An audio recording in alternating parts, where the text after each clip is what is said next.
Hello everyone, this is my review for TNA Impact Wrestling on May 1st, 2015, and this was the Hardcore Justice special show where basically most of the matches were going to have some kind of extreme rule or hardcore type stipulations to them.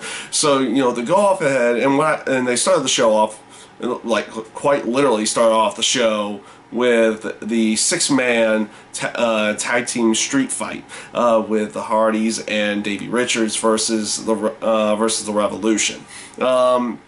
Relatively good street fight. I actually did enjoy this, and actually ended out enjoying somewhat of the what they're, I guess, now going to go ahead and do with maybe breaking up some of the Revolution. It looks like they might be kicking Abyss out of the Revolution at this point. We'll see where they go with that for the time being. They've already done their bit where they got rid of the Sonata. Now they might be getting rid of Abyss, but they also threw in during the show the promo with Magnus and James Storm as well, potentially throwing in there an aspect of maybe Mickey James joining in, or maybe they throw a complete curveball. Magnus joins into the Revolution and everything in that case. Overall, the bits with the Revolution, that the street fight tag match was relatively good. The promo between James Storm and Magnus was really good. I'm liking where they're going with that storyline, so they've done a relatively good job in that sense right there. Next up, next thing I'll talk about, not next up on the show, I'm kind of going out of order in this case. They had Tara Terrell coming out with the new form team with the Dollhouse, Marty Bell and Jade, and at this point the book's kind of out on this one.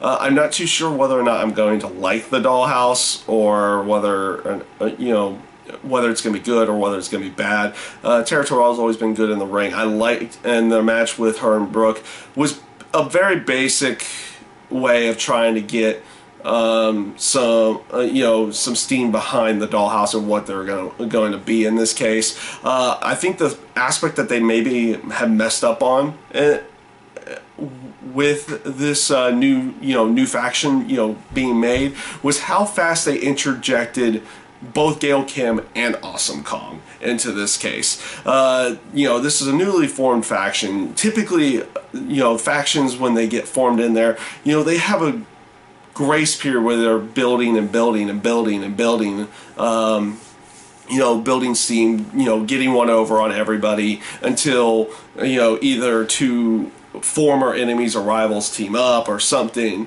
or some kind of, almost super team comes into fruition here.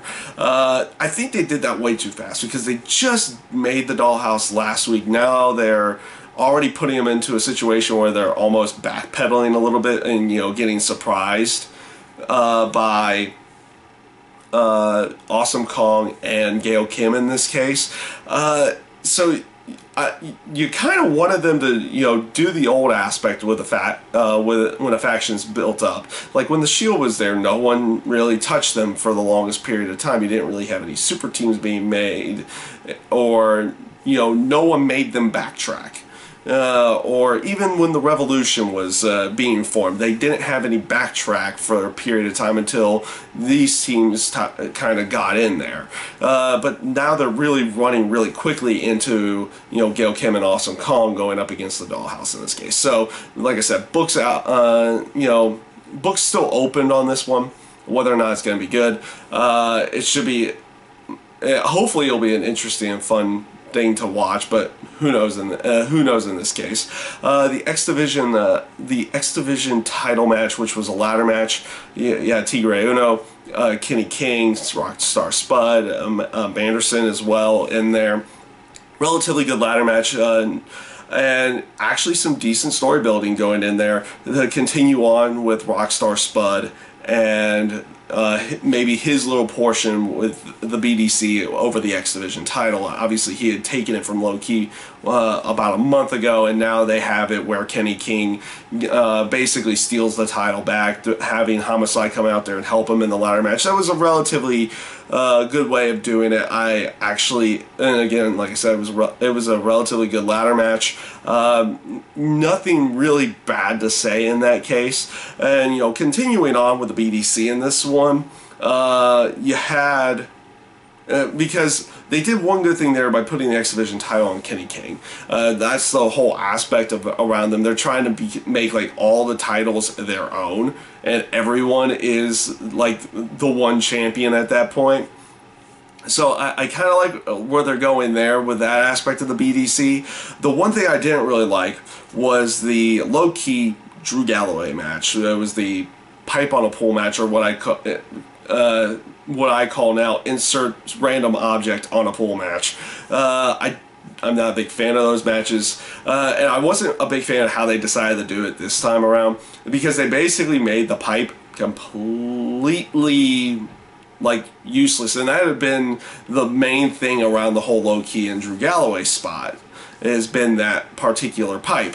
So they, you know, don't get to it until like the end of the match, and no one actually gets hit with it in any way. Like, that's the main focal point of the match itself. Like, you had chairs. It was a relatively good no disqualification match, don't get me wrong, but the aspect was supposed to be around the pipe, and they failed in all senses right there. And they also basically did what they did the week before, where, you know, one of the members of the Rising gains a victory over the BDC, but the BDC comes in, beats them down afterwards, and regains their heat. I mean, you can do that, and it works, but you can only do that so much before before fans decide, like, okay, what's next? And what's next is, well, hopefully this will happen soon. Maybe they get a new member for the Rising to join in and see where things go from there. But like I said, we'll see where things go from there. I have not been liking the Rising and the BDC stuff over the last couple weeks. It hasn't necessarily been all that good. So we'll see where they go along with it. And hopefully things can pick up and they can start doing a better job with this particular storyline. Now this brings me to the EC3 Mr. Anderson storyline and the promo that they cut throughout the for tonight. You know, relatively good promo by them, by both of them. Again, like I said, I've always liked the EC3 character because he always makes you want to hate him. I like the Mr. Anderson character somewhat. He kind of just brings himself off as does not care about what people are really thinking or this or that. I do like the aspect. I do like his mic work, and this week's was relatively good as well. I like the whole aspect of how he's taken the stance of why doesn't EC3 just try to win the title instead of trying to be given the title through politics and everything like that. I like those aspects of it, especially since in the backstage section there's always politicking and everything going around. At least so-called politicking. Most fans don't know what actually goes on back there unless a superstar fully goes out and say, and then even one of those, you know, wrestlers or sports entertainers actually says something, of whether or not they're actually speaking the truth or what's really going on in there. No one truthfully knows how the backstage works. But I did like that aspect of how, like, they're throwing out there how EC3 is trying to bring politics into the into TNA and everything on that aspect. So it was a relatively good promo, and the whole aspect behind building to them wanting to make a match for the next week was, again, really good, until they decided, like, hey, let's do fan voting. In this case, let's do the fan voting. And, you know, and then they, you know, threw the choices out there later in the show, one being an arm wrestling match and the other being a Falls Count Anywhere match. Okay, I get it. Let's make the choices obvious. Now, if they really want to make this entertaining, and what I feel like would be actual entertaining, that they come out with some kind of storyline, like out of nowhere, the arm wrestling match next week wins it, and they have to have an arm wrestling match, and then it comes out maybe later in the show or the next week that EC3 did something to rig that particular voting. That itself would be actually fairly entertaining, and actually somewhat legitimately entertaining. If they went a completely different route with how they went with the fan voting, they played like EC3 rigged it and everything in that aspect, they could go somewhere with that. And I hopefully that's the case, or if not, it will more likely end up being the Falls Count Anywhere match, and it will probably be a relatively good match. Don't get me wrong on that one, but it would be pretty much the obvious choice. So I'm hoping they go with what I feel would be the more entertaining storyline. We'll see where they go with it and see how it comes off next week, because both of them can come off relatively good either way, so we'll see where they go. Let's see where they go with that one. And then this brings me to what was the main event of the night, which was Eric Young, Kurt Angle, in a stretcher match. Non-title, of course, in this case. I like the promo that Eric Young put out there beforehand, how Kurt Angle was ducking him and everything on that aspect, and how the stretcher match was a non-title match and everything.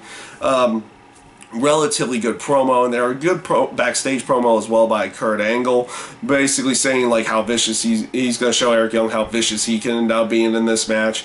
The match itself, I actually don't mind this particular rule of the stretcher match that TNA decided to go with here, strapping the one opponent into the actual stretcher versus pushing them over the line. The whole pushing them over the line aspect, I guess, is has been really played to death, and it's not that good. It's not that good to begin with. I mean, you've seen a couple of things in the past that they've done, that not maybe them have done, but in wrestling in general, that you've seen something semi-interesting of how someone gets them over the line or something in that case. I like that aspect of them having to, semi-struggle to strap your opponent into the actual stretcher itself, and that's how you're going to win the match. That was not a bad choice there, and the match itself came off relatively good. I found it very entertaining for a stretcher match from the two of them. Eric Young, Kurt Angle both pulled off a couple really good spots. I liked how, in order for Eric Young to win, instead of just doing, he had to ram Kurt Angle into an exposed into the exposed turnbuckle, and then do 2 pile drivers instead of 1 to make sure that he was completely out. I liked where they went with that. I felt it came off very, very good, and and of course it continues on with the two of them eventually having the title match somewhere down the road. So overall, this show, it was a fairly entertaining show. I thought it was fairly good. There was a couple bad spots in there, and then again, when you get a 2-hour show, sometimes you're going to get that. You don't always get a 100% good show, if you ever truly get a 100% good show out of it. But overall, this was a relatively good TNA Impact. Found it fairly enjoyable. The matches were actually really good. Some of the story building was done very well in here. Some cases not so well, but in some cases done really, really well. And we'll see where they go with it over the next week. And you have the live TNA Impact show next week. And yeah, like I said before, relatively good show. We'll see where they go with everything. And that's my review for TNA Impact this week. And I thank you guys for watching.